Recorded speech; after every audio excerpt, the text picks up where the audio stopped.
Bonjour, bienvenue. Bonjour.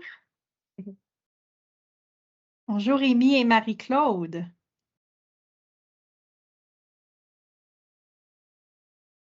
Entendez-vous? Oui, très bien. Oui. Excuse, je suis en train de dîner en même temps, c'est pas super poli mon affaire. Là. Oh Je non, c'est parfait, maximise. il n'y a aucun souci, c'est parfait. Je pense que c'est le concept. On a choisi l'heure Ouais. du lunch justement parce qu'on C'est sait bien que... comprendre la vie des profs de ce monde. Donc, On vous espère êtes que le tous... lunch est bon. Oui. Oui, heureusement. Donc, on a plus de 10 inscriptions à l'événement. Pour l'instant, il y a 2 personnes qui se sont connectées. Donc, peut-être qu'on attendrait un petit peu encore pour voir qui d'autre se joint à la rencontre. Et peut-être qu'on pourrait demander aux personnes présentes de se présenter. Mhm. On peut faire ça? Ben oui, je peux commencer avant de prendre mes bouchées. Je m'appelle Marie-Claude Nadeau, je suis professeure de littérature au Collège Lionel Groux. OK. Ah, génial! Bienvenue! Merci. Bienvenue. On a entendu des choses géniales récemment sur le Cégep Lionel Groux, notamment le cours complémentaire qui permet de travailler autant l'anthropologie que la littérature des premiers peuples. On a une belle Hein? gang et de magnifiques dames qui mènent ça de front depuis des années. Là, elles sont merveilleuses. Magnifique. Et puis, Amy, est-ce qu'on peut savoir un petit peu plus qui vous êtes? Oui, oui, bonjour. Donc je m'appelle Amy Duquette. Je travaille, en diversité, équité et inclusion dans le domaine communautaire, surtout, à travers, les arts et la culture. Puis je suis une passionnée de littérature en général et puis je suis, les activités là de l'espace, de la diversité depuis un moment déjà. Ah, c'est vraiment agréable à entendre. Merci beaucoup. Merci. Donc là, il y a toujours la question, si on se présente tout de suite, les 4 hôtesses, qu'est-ce qui arrive après quand d'autres personnes se joignent? C'est le petit Je, dilemme. je pense, Marie, qu'on pourrait y aller. Et puis, de toute façon, c'est un événement qui est enregistré et qui sera rediffusé. Donc, ils pourront toujours accéder, ils ou elles pourront accéder par la suite à cette partie. Alors, pas de stress. On commence par une courte présentation des 4 personnes qui vous accueillent aujourd'hui pour cet atelier. Alors, Selma, tu veux débuter? Parfait. Donc, mon nom est Selma Guessous. Je suis directrice à l'espace de la diversité et je vous souhaite la bienvenue. Et Marina? Oui, bonjour, donc je m'appelle Marina Fassaya et je suis responsable des communications et des médias sociaux à l'espace de la diversité. Merci beaucoup. Caroline? Oui, Caroline Chou. Je suis une collègue prof de littérature. Marie-Claude, on n'a pas l'occasion de se connaître. Moi, je suis à Montréal-Nord, donc au Cégep Marie-Victorin depuis 2006. Et j'enseigne en formation générale et en arts, lettres et communication. Et puis là, on a quelqu'un qui s'ajoute, Véronique, bonjour. Et puis, c'est à l'invitation de la belle personne qui est Marina, que vous avez tout juste entendu, que je suis là aujourd'hui parce que j'ai eu l'occasion de lui enseigner en formation générale, justement. Et en me préparant pour aujourd'hui, j'ai réalisé que la littérature dite de la diversité, là, ben moi, j'avais pas été tellement initiée à ça pendant mon cursus à l'université, qui est quand même pas si vieux. Et puis, ben, c'est que depuis 2019, vraiment, que je peux dire que j'ai intégré des œuvres de la diversité dans mon corpus que j'enseigne en classe. Donc, c'est relativement récent, là, finalement. Voilà. Oui, c'est intéressant de regarder depuis quand, en fait, on s'intéresse à quelque chose qui devient si important à un moment donné dans nos vies. Mm. Oui. Merci Et toi, beaucoup, Marie, Caroline. qui es-tu? Alors, je suis consultante pédagogique pour l'espace de la diversité. Mon nom complet, c'est Marie Brodeur-Gélina. Et j'ai une formation d'enseignante. J'ai beaucoup travaillé dans les institutions et les organismes en éducation à la citoyenneté mondiale et je suis passionnée de littérature. Donc, en atterrissant à l'espace de la diversité, j'ai comme trouvé vraiment l'intersection parfaite entre les différentes choses qui m'intéressent beaucoup. Voilà. Alors, les 4 hôtesses se sont présentées et nous avons une nouvelle invitée. Donc, bonjour Véronique, est-ce que vous voulez vous présenter, s'il vous plaît? Oui, bonjour. Désolée pour le retard avant tout. Je m'appelle Véronique, je suis professeure de français au Cégep du Vieux-Montréal là, depuis 4 ans à peu près. Puis, en fait, je suis ici parce que je donne le cours de littérature québécoise cette session. Et j'ai mis Je suis une maudite sauvagesse au programme pour la 2e Oh, fois. wow. Donc, là, c'est ça. J'ai vu que c'était dans votre corpus. Donc, voilà. Ah, ça, c'est vraiment intéressant de voir le lien direct tout de suite comme ça. Merci beaucoup. Bienvenue. Merci. Bienvenue. Oui.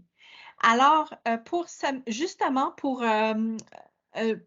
vraiment s'immerger un peu dans le thème d'aujourd'hui, on avait prévu poser une question à Marina et Caroline et qui est la suivante.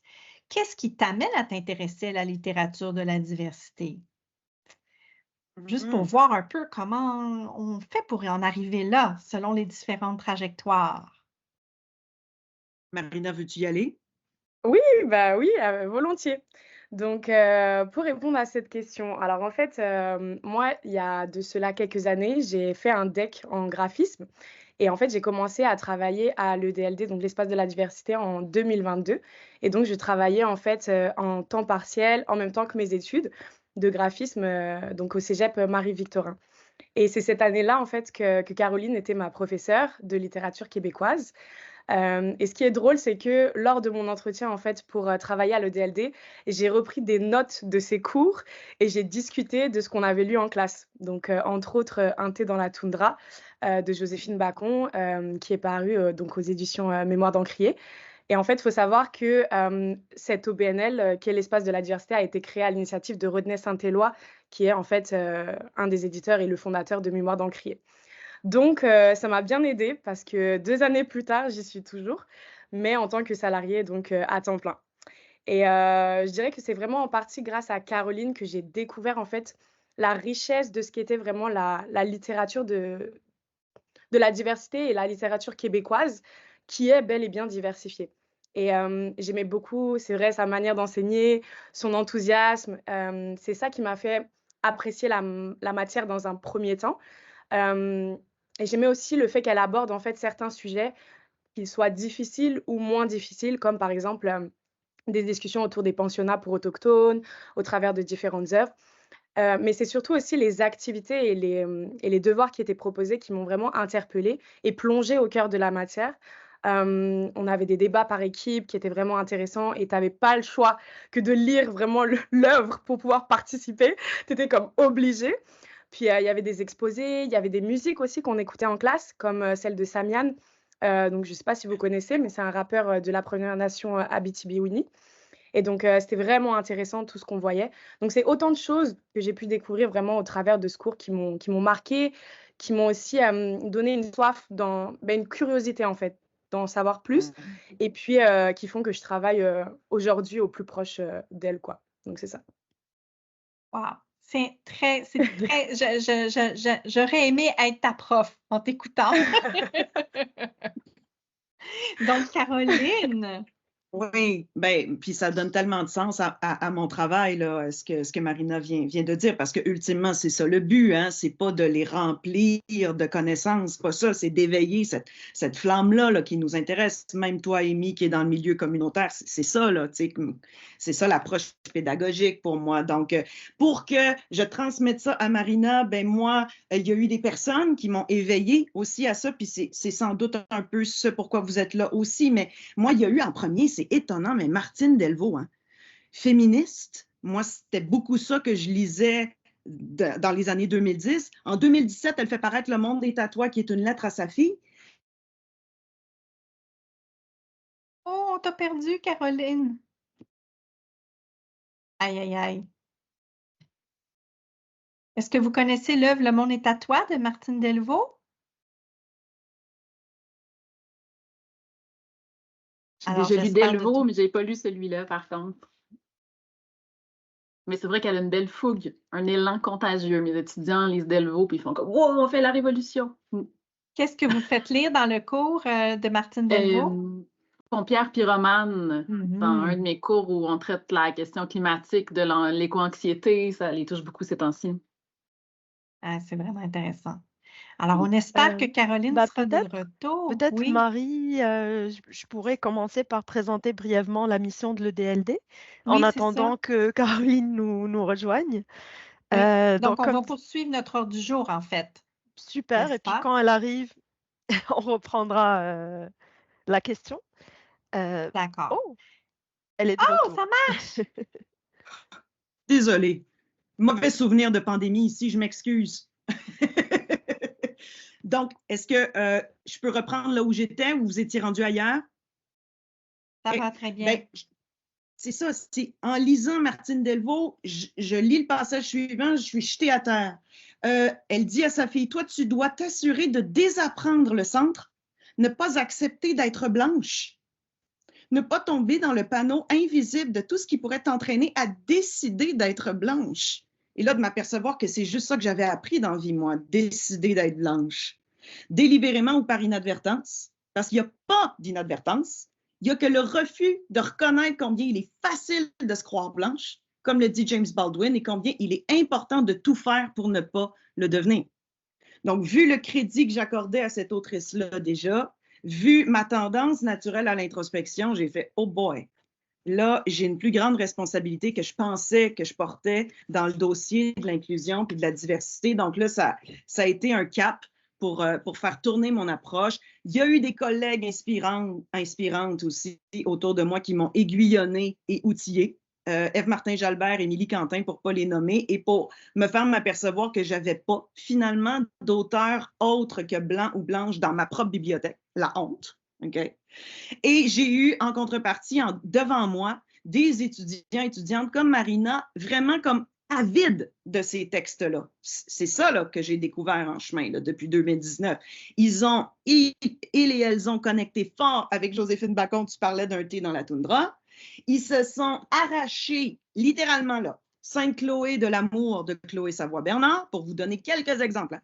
Et elles ont compris, mais profondément, Laurie Jean-Louis, dans La femme sans couleur, si vous aviez entendu des analyses que j'ai eues en classe, vous auriez eu des frissons. Fait que, vraiment, je voyais que c'était des textes qui les marquaient. C'est ça que j'aurais le goût de dire.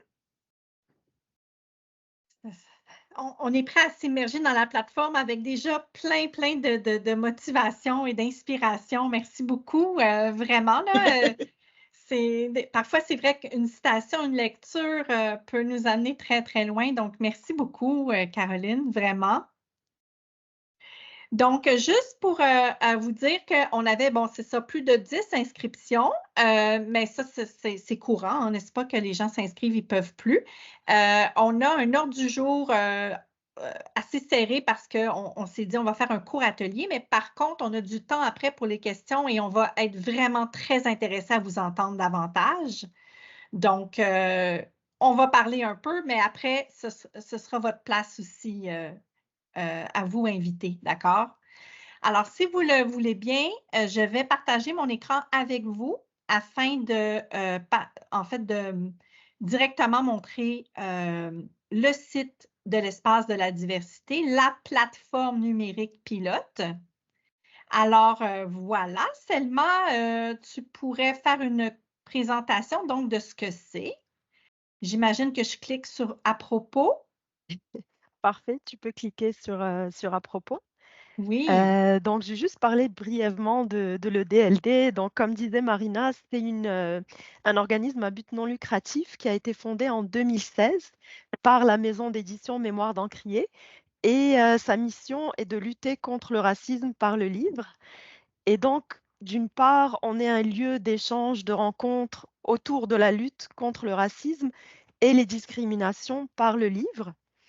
Et on est aussi là pour mettre en lumière les auteurs et autrices autochtones et des diversités donc culturelles, sexuelles et de genre, linguistiques. Donc on fait ça notamment à travers cette plateforme que vous allez découvrir. mais aussi on a toutes sortes d'événements où on invite les auteurs et autrices pour les mettre en lumière. Et on a aussi des programmes de soutien pour ces auteurs et autrices, et notamment ceux qui sont émergents, émergentes. Donc, on a des projets de résidence d'écriture, des ateliers pour leur expliquer le fonctionnement de la chaîne du livre, etc. Et comme mentionné Marie, cette plateforme, donc c'est un projet pilote. Donc, ce que vous allez voir, c'est quelque chose qu'on voudrait vraiment développer davantage. C'est un petit échantillon de ce qu'on voudrait avoir. Et le but de cette plateforme, c'est d'être une vitrine pour ces auteurs et autrices des diversités. Euh, donc, ce qu'on voudrait, c'est vraiment d'offrir des outils qui aident d'une part les enseignants, enseignantes, et d'autre part les acteurs de la chaîne du livre, les libraires, les bibliothécaires, etc., à mieux se familiariser avec cette littérature de la diversité. Euh, Parce qu'on a eu en fait des enseignants, enseignantes qui sont venus nous voir à l'EDLD pour nous dire qu'ils aimeraient intégrer plus cette littérature, l'utiliser dans leur classe, mais qui n'étaient pas familières avec les thématiques abordées, qui ne savaient pas quels termes utiliser et que donc ils ne le faisaient pas justement par peur de commettre des maladresses, voire d'être accusés de racisme. Et d'un autre côté, les libraires, les bibliothécaires qui ne savent pas reconnaître parfois ces œuvres parce que c'est pas toujours, en écoutant le nom de l'auteur, de l'autrice, on ne le sait pas forcément. Et donc voilà, à travers ces différents outils que mes collègues vont vous présenter, on aimerait rendre en fait le milieu littéraire beaucoup plus inclusif de ces littératures. Merci pour cette belle présentation, Selma. Alors, Caroline, si tu es d'accord, je cliquerai tout de suite sur lire. J'irai tout de suite dans la collection pour discuter ensemble de ce qu'on peut justement offrir en termes de fiches de lecture pour les enseignantes et les enseignants. Oui, puis Donc, d'ailleurs, il y a une section qui s'appelle Surprends-moi, Marie. C'est quoi, tu sais, là, bien sûr, ça titille ma curiosité. Qu'est-ce que vous mettez dans Surprends-moi? bonne question. Est-ce que Marina, tu veux répondre? Oui, dans le fond, c'est un outil, une section qui a été pensée pour, proposer un peu aléatoirement des œuvres, OK. donc des œuvres, sur lesquelles on a des fiches de lecture qui ont été, faites, en fait. Et je suis Merci. heureuse qu'aléatoirement, ça tombe sur Half-Breed que j'ai lu récemment de Maria Campbell, qui est une œuvre dans l'Ouest canadien. C'est un peu l'équivalent de Je suis une maudite sauvagesse en termes de textes précurseurs, de textes revendicateurs qui a vraiment donné la voix aux personnes aux membres des premiers peuples de l'Ouest. Que je recommande vraiment. Donc, c'est un beau hasard. Alors, quand on arrive dans lire, on nous propose une collection. Et c'est un travail, évidemment, qui n'est inépuisable que de se faire recommander des œuvres par nos maisons d'édition partenaires, de trouver des personnes qui peuvent rédiger des fiches de lecture, de développer ces fiches de lecture. Donc, vous voyez qu'en tant en anglais qu'en français, on en a déjà pas mal. Et ça va se poursuivre, ce travail. Donc, une première façon là, de partir à la découverte de nouvelles œuvres de la diversité, c'est évidemment de se promener ici. Mais on a aussi un outil, les mots-clés.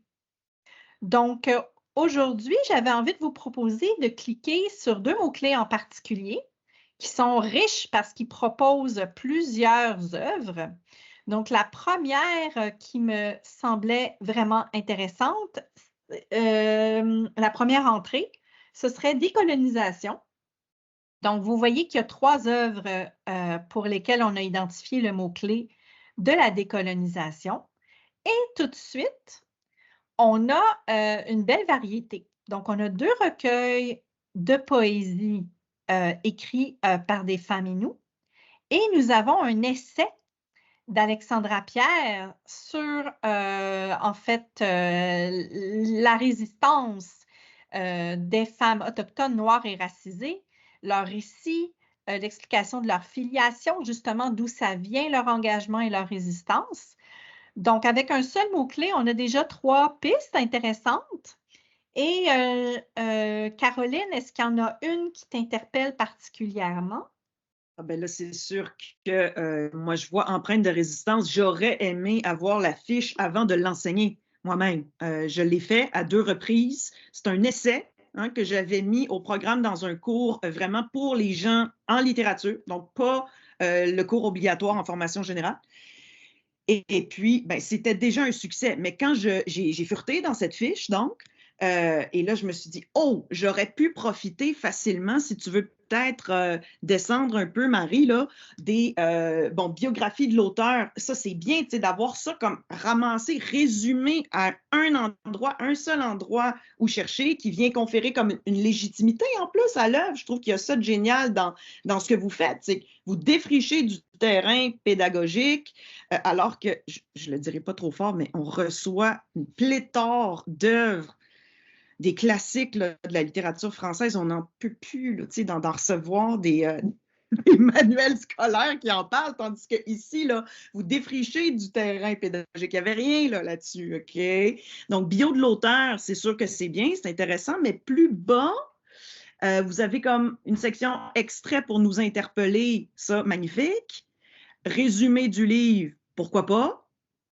Mais ce qui m'aura particulièrement intéressé, c'est que, oui, il y a situé l'œuvre, mais il y a toute la section thématique, où là, vraiment, comme il y a une analyse là, qui est déjà esquissée, qui est regroupée justement par thème, puis vous proposez même des activités pédagogiques. Puis là, moi, aller lire, j'étais comme, mon Dieu, tu sais, les questions ici là, que vous proposez, examiner les identités sociales qui composent une des femmes du collectif. Donc là, une question plus d'analyse. Mais en dessous, imaginez une situation où une personne vit plus d'une oppression à la fois. Je suis comme, mais c'est bon ça? Ça, juste pour ça, c'est comme, expliquer comment ces oppressions combinées créent un enjeu d'intersectionnalité. Ça me donne le goût de réenseigner l'œuvre. Fait que ça c'est bon signe. Ça veut dire que vous avez bien fait votre travail. On est Puis encouragés.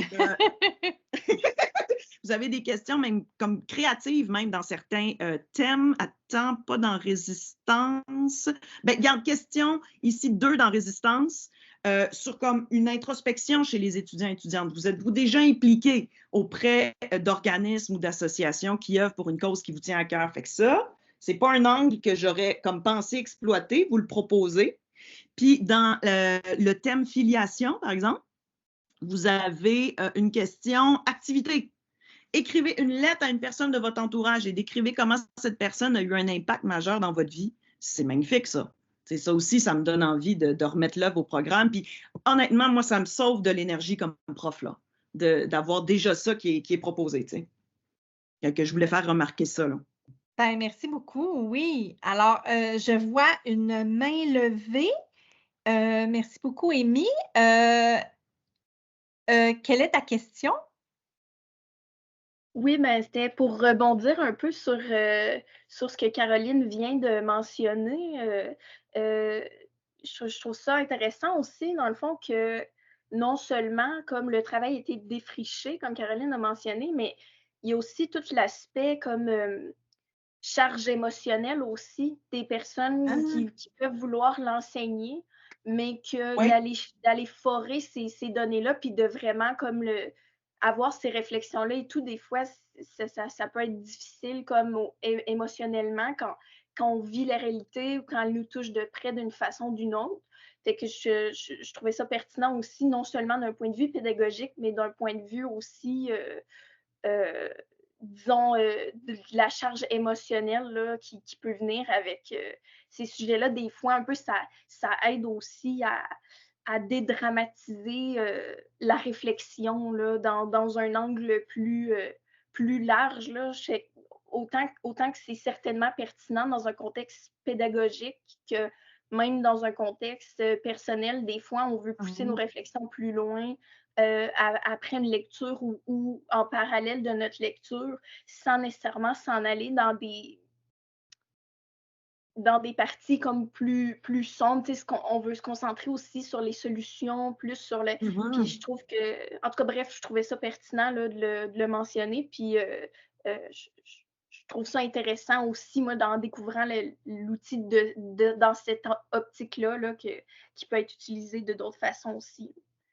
Ah, ben merci beaucoup de faire les liens en plus en tant que personne qui travaille dans le milieu communautaire. C'est super intéressant. C'est sûr qu'on parle souvent de la dimension affective, hein, de l'apprentissage et même peut-être de l'enseignement. Donc, c'est intéressant de voir là, comment les liens peuvent être faits avec d'autres domaines. Merci beaucoup. Normalement, il resterait 5 minutes avant la période de questions.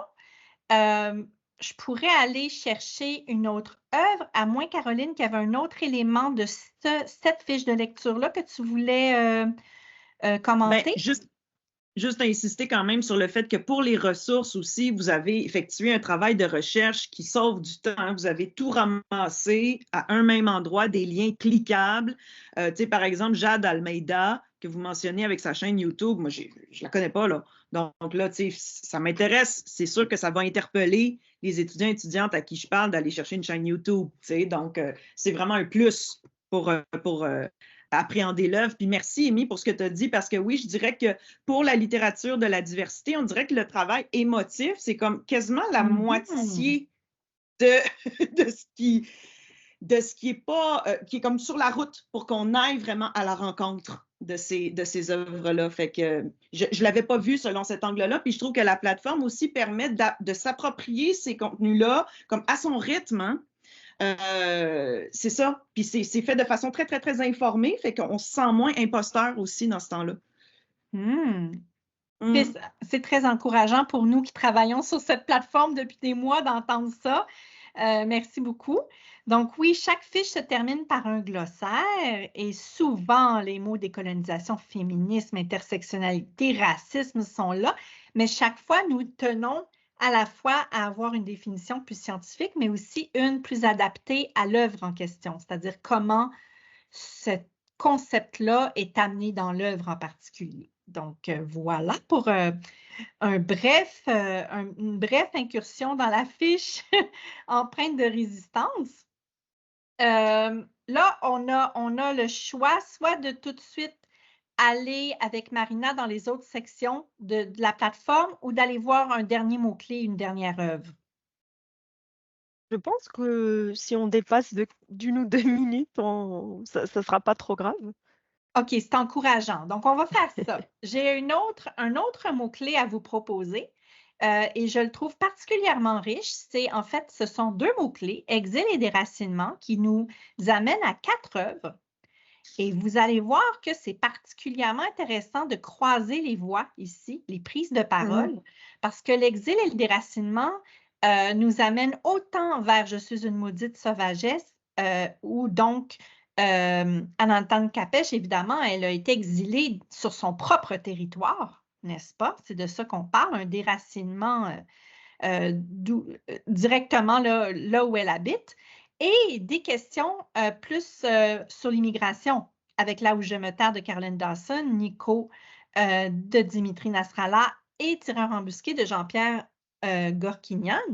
Donc, c'est vraiment intéressant de voir qu'avec un mot-clé, tout à coup, il y a même des pistes de croisement possibles qu'on peut faire. Alors, Caroline, il y a une œuvre sur laquelle tu voudrais que je clique? Ben, je trouve que là, vu que Véronique l'enseigne, c'est particulièrement approprié d'aller voir « Je suis une maudite sauvagesse ». Oui. Que moi aussi, hein, j'ai enseigné, mais par extrait, je n'ai pas osé l'œuvre au complet. Chapeau bas pour ça. Est-ce que tu as commencé à le faire, Véronique, ou non, ça va être plutôt à la fin de la session. Mais je l'ai donné une fois, je l'ai fait sous forme de séminaire, puis ça marchait plutôt bien comme ça. Puis en fait, je les envoie aussi, les étudiants, étudiantes, au musée McCord avant.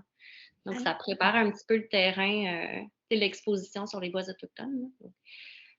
Ouais. Quelle bonne idée! Wow! Ouais. C'est vrai que dans nos ressources supplémentaires, on n'a pas proposé d'exposition de musée, mais on pourrait tout à fait le faire. Quelle belle piste! Marie est toujours enthousiaste. Je remarquais que pour cette fiche-là, la fiche est un petit peu plus succincte, donc il y a des longueurs variables dans ce que vous proposez, mais ce que j'ai remarqué, c'est qu'à un certain moment, vous parlez du travail de José Mayotte sur la traduction d'Anantane Capèche, et là, c'est plus bas, Marie, dans probablement esthétique de l'œuvre, je pense. J'aurais dû me le noter. Dans la oui. José Oui, Mayotte. José Mayotte ici, oui. OK, donc là, vous faites mention de la réflexion de la traductrice sur la traduction du discours indirect, puis sur comment ça s'inscrit, le discours indirect, dans comme la façon de penser littéralement autochtone, la façon d'appréhender le monde. Donc là, j'étais comme, oh, ce recoupement-là, moi, j'ai lu José Mayotte d'un bord, mais j'aurais pas fait moi-même le recoupement entre les deux. Donc, ça aussi, là, ça me sauve une recherche comme encore plus pointue. Puis je trouve que ces fiches-là, à ce moment-là, s'adressent vraiment à l'univers collégial et universitaire. Là. La réflexion est assez poussée pour ça. Oui, merci de nous pister là-dessus. C'est vrai que c'est une œuvre bilingue où le travail de traduction joue un rôle important. Donc, en effet, être mieux outillé à comprendre des éléments qui vont vraiment au-delà de juste parler de traduction, là, mais d'aller vraiment dans des éléments culturels importants, c'est vraiment bien qu'on ait cette chance-là. Selma, j'ai vu que tu avais levé la main. C'est juste pour mentionner par rapport en fait à la taille des guides. Normalement, Oui. ils sont tous entre 5 et 7 pages. Pourquoi? Parce qu'on a fait, on a consulté des enseignants, enseignantes. Au départ, on a fait des guides très longs. Le premier qu'on a fait était de 30 pages. Donc, il est toujours là. Donc, vous allez trouver un guide de 30 pages. Et peut-être les 2 ou 3 premiers qu'on a fait vont être un petit peu plus longs que 5 à 7 pages. Mais voilà, après avoir consulté des enseignants, enseignantes, on a décidé pour rendre ça plus facile d'utilisation, avec les enjeux en termes de temps, etc., ils devraient tous être entre 5 et 7 pages. Oui, puis on laisse une certaine ensuite liberté aux collaborateurs et collaboratrices qui rédigent les fiches, selon qu'il y a beaucoup de choses à dire, par exemple, dans situer l'œuvre ou 2 ou 3 thématiques. Tu sais, il y a un nombre de pages maximum, il y a un gabarit. Puis après, on discute avec les personnes qui rédigent là, pour s'assurer là, que c'est bien éclairant, que les choix sont judicieux. Mm-hmm. Oui. Alors, détail important. Merci beaucoup, Caroline, pour le fait d'avoir mentionné cet élément-là qui se trouve dans la fiche Je suis une maudite sauvagesse. Et comme on a déjà dépassé le temps alloué normalement avant de passer à la période de questions, si ça convient à tout le monde, je donnerai la parole à Marina pour qu'on puisse juste un peu rapidement là, explorer les autres sections du site. Oui, alors dans le fond, on a donc, au-delà de lire, on a apprendre et participer. Donc apprendre, en fait, si on va dans la médiathèque, dans les vidéos, on peut voir, voilà, toute une série, en fait, de vidéos, de contenus audio qui ont été, captés, lors de nos événements ou de nos ateliers. Donc si on va, par exemple, dans les midis littéraires de 2023, là, on peut voir, toute une série, en fait, de causeries, de discussions qui ont eu lieu dans le cadre, du festival, international de la littérature à Montréal, qui se tenait à l'Esplanade, tranquille. Et donc, c'est vraiment intéressant. Il y a plein de thèmes différents qui sont abordés avec, plein d'auteurs et d'autrices qui sont vraiment intéressants aussi. Par exemple, qu'est-ce que le décolonial en littérature? Avec, Louis-Carl Picard-Sioui, Aya Vilek, et tant d'autres. Donc, vraiment, vraiment intéressant. Il y a aussi, cette partie donc de contenu audio, qui est proposée. Donc ça, c'est des captations audio, voilà, de certaines, tables rondes, cercles de parole, des ateliers, par exemple, sur la révision linguistique, pour ceux que ça intéresse. Donc il y a vraiment, tout plein d'événements, qui ont été, captés et puis, à long terme, on aimerait peut-être se lancer aussi dans un podcast littéraire, mais ça, ce sera pour, pour plus tard. Donc voilà et puis participer dans le fond, c'est vraiment, nos événements passés, les ateliers qu'on a eus, et puis, les initiatives, les résidences aussi, que chaque année on essaye de mettre en place à l'étranger. Donc voilà. Et puis si vous voulez aussi, rester, à l'affût de toutes les nouvelles, événements et cetera de l'EDLD, n'hésitez pas à vous inscrire à l'infolettre qui est juste, en bas, tout en bas de la page, principale d'accueil. Ouais, voilà, vous pouvez rentrer votre petit, courriel puis, recevoir, des infolettres, sur le EDLD. Génial, merci beaucoup. Ce fut rapide et très efficace.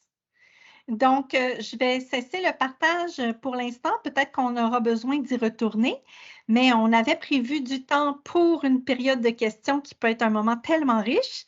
Donc, c'est le temps si vous en avez. Nous vous écoutons. Quelqu'un a des questions ou un commentaire? Oui, Amy. Oui, ben, dans le fond, vous avez brièvement parlé des collaborateuristes qui aident dans la rédaction des fiches. Puis je me demandais, ben, je serais curieuse de savoir comment ça fonctionne. Puis si par exemple quelqu'un de l'extérieur peut soumettre une fiche spontanément, ou est-ce qu'il y a un processus de recrutement ou c'est toujours les mêmes personnes? Euh, Je vais répondre. Donc, en fait, on a recruté certaines personnes et donc, lorsqu'on a à nouveau besoin de personnes, c'est sûr qu'on contacte en priorité ces personnes qui sont majoritairement, d'ailleurs, tu me confirmeras, Marie, mais je pense en majorité des enseignants et des enseignantes, en tout cas une bonne partie.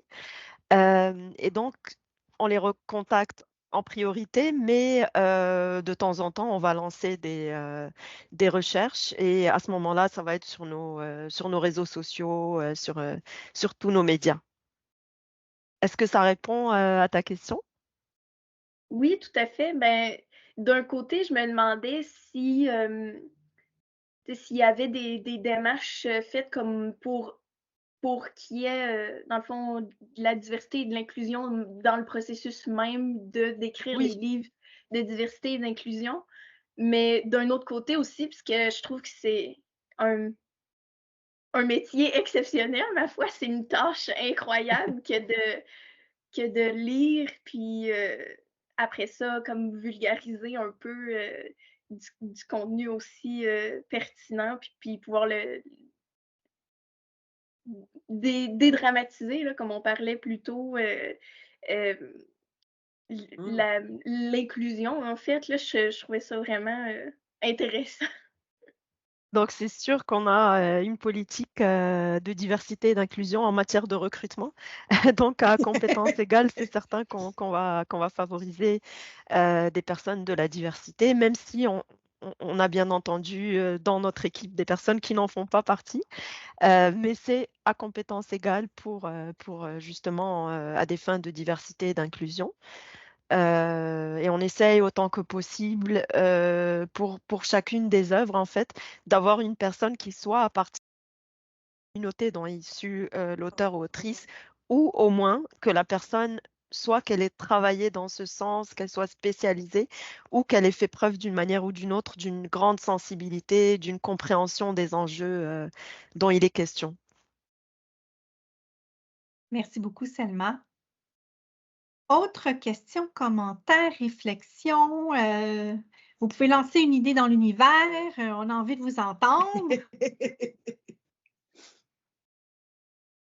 Moi, je trouve ça vraiment trippant. Ça vient comme, vous venez comme de m'ouvrir une belle porte, là. Je sais pas, j'ai envie d'aller fouiller là-dedans pour mes sessions à venir. Chez nous, à Lionel Groux, on est plusieurs professeurs à vouloir intégrer davantage de diversité. En littérature, on finit souvent les littératures aussi plus anciennes ou la littérature française, on termine tellement souvent à enseigner que des hommes blancs. Et ça ressemble plus à nos étudiants d'aujourd'hui, puis c'est magnifique et il faut pour ça aller chercher plus de diversité. On a envie d'ouvrir plein de portes. Fait que, ma question, c'est aussi à quel rythme vous allez nourrir ça, cette belle banque-là? Est-ce qu'on va voir ça fleurir encore et encore? Mhm. Oui, on s'amuse à parler de batch. Donc, on a eu 2 batchs. Et Selma, pour les suivantes, qu'est-ce que tu dirais? Bah, c'est sûr qu'en étant un OBNL, on dépend aussi des subventions, mais c'est certain qu'on a comme projet, justement, là, c'est une plateforme pilote. Donc, c'est vraiment, comme je disais, un tout petit échantillon de ce qu'on aimerait avoir à long terme. Et puis, ce que j'ai oublié de mentionner plus tôt, c'est qu'on a des partenariats avec plusieurs maisons d'édition. Par exemple, Anénorac, Remue Ménage, Héliotrope, etc. Et d'autres aussi, des maisons d'édition anglophones. parce qu'il n'y a pas que des œuvres. Là, on a vu plutôt le côté francophone, mais on a aussi des guides, des fiches de lecture sur des œuvres anglophones. Et donc, c'est dans le cadre de ces partenariats pour la plateforme pilote qu'on a fait donc des fiches sur leurs livres. Donc, c'est eux qui nous ont proposé leurs livres. Et puis, nous, on a réalisé ces fiches. Donc, c'est certain qu'à l'avenir, on aimerait multiplier ces partenariats-là et c'est prévu d'alimenter donc continuellement. Mais aussi, comme disait Marina, on voudrait développer d'autres outils comme des podcasts, par exemple. On a aussi, on n'a pas eu le temps de vous le montrer, mais on a des listes de lecture qu'on essaye de développer aussi. Donc voilà, j'espère avoir répondu à la question. Et j'ajouterais que si vous avez des idées vous-même, des besoins ou des idées, n'hésitez pas à nous écrire parce que peut-être que de votre point de vue à vous, de où vous vous situez, vous avez des idées auxquelles on ne pense pas. Donc, vraiment, on est très intéressés à connaître ces idées que vous avez.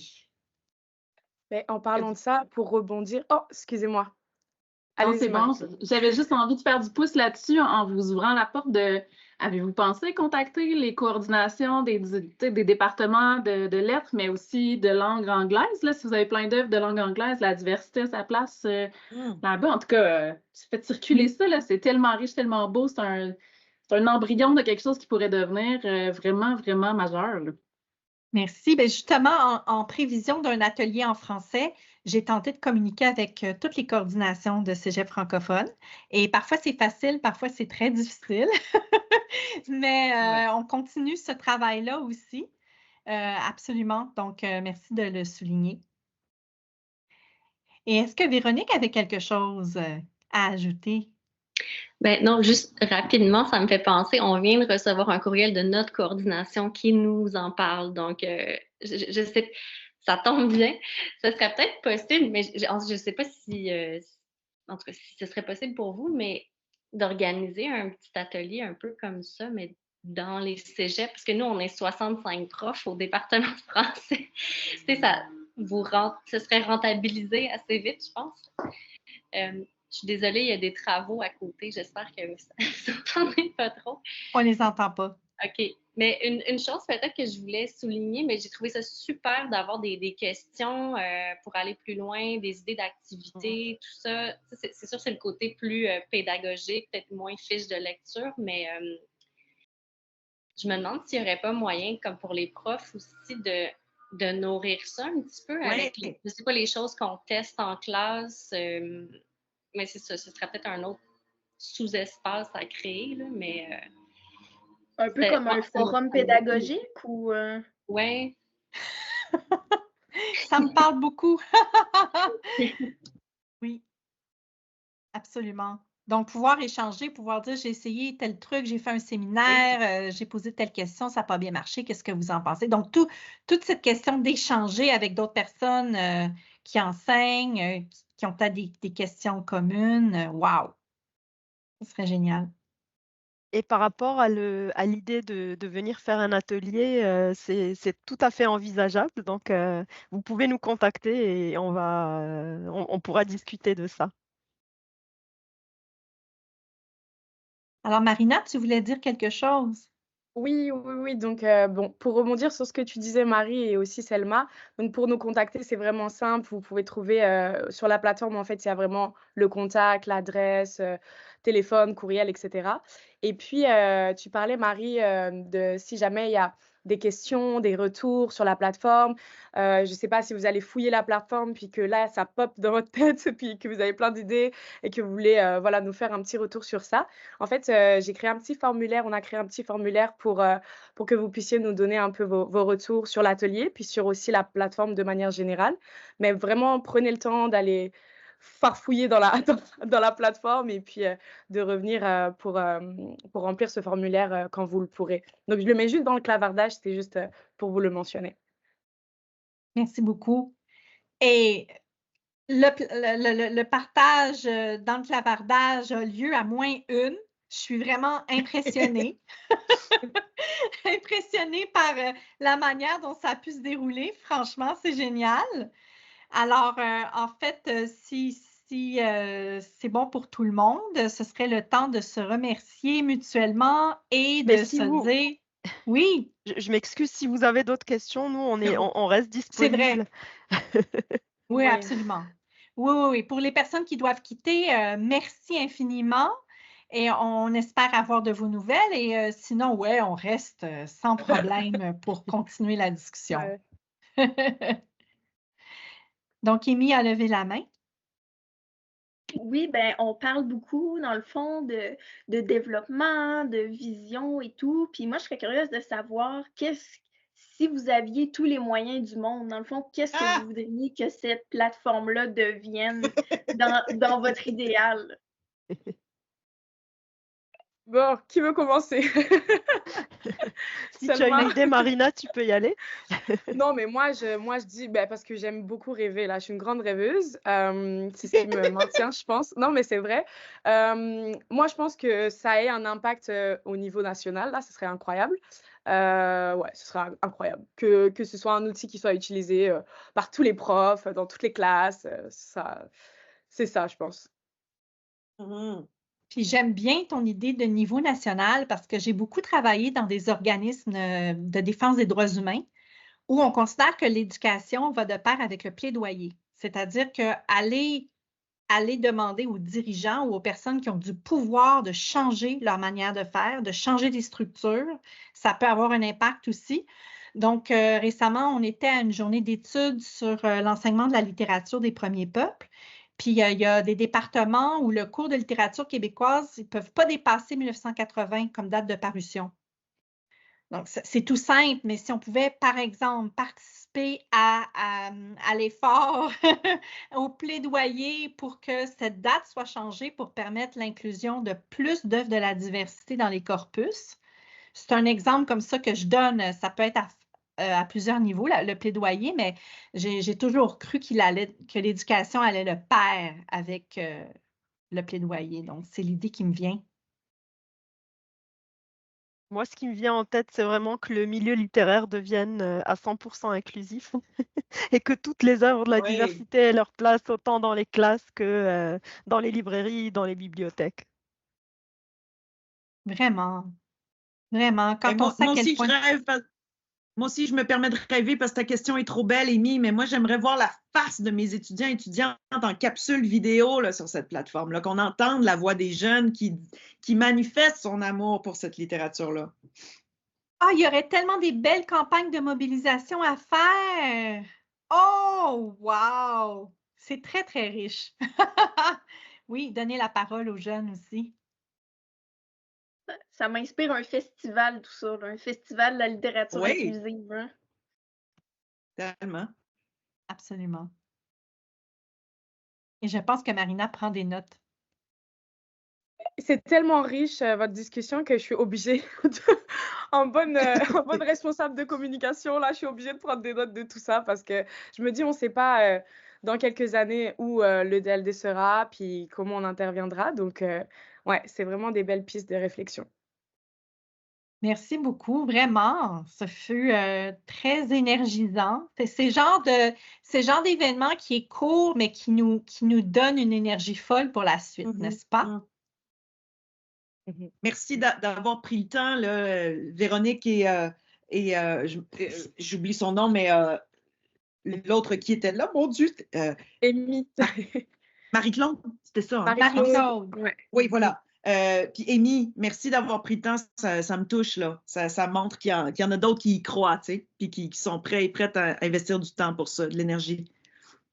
Vraiment. Merci beaucoup donc à Amy et celles qui étaient présentes et merci surtout aussi à l'équipe, à Marie, Oui, à Marina et à notre invitée Caroline. ça fait plaisir. Caroline, tu as insufflé une énergie inspirante dans ce projet. Je ne saurais assez te remercier de ton incroyable apport. Vous allez continuer à avoir des courriels. Avec plaisir. Merci à toutes, vraiment. Donc, Merci à vous de travailler Ouais. pour la diversité en général, puis pour soulever, dans le fond, des enjeux, des termes, des thèmes, puis des auteuristes dans le fond, qui sont fondamentales, autant dans l'éducation populaire que dans l'éducation académique.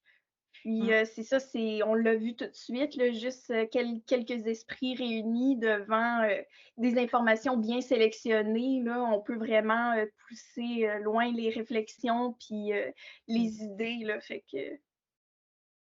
Merci. Merci beaucoup. Alors, bon après-midi à tout le monde, surtout bonne lecture, Oui. bonne poursuite dans tout ça. Merci beaucoup, Marie. Merci, Merci. bonne fin de Merci tout le journée. monde. À À bientôt. bientôt. Au revoir.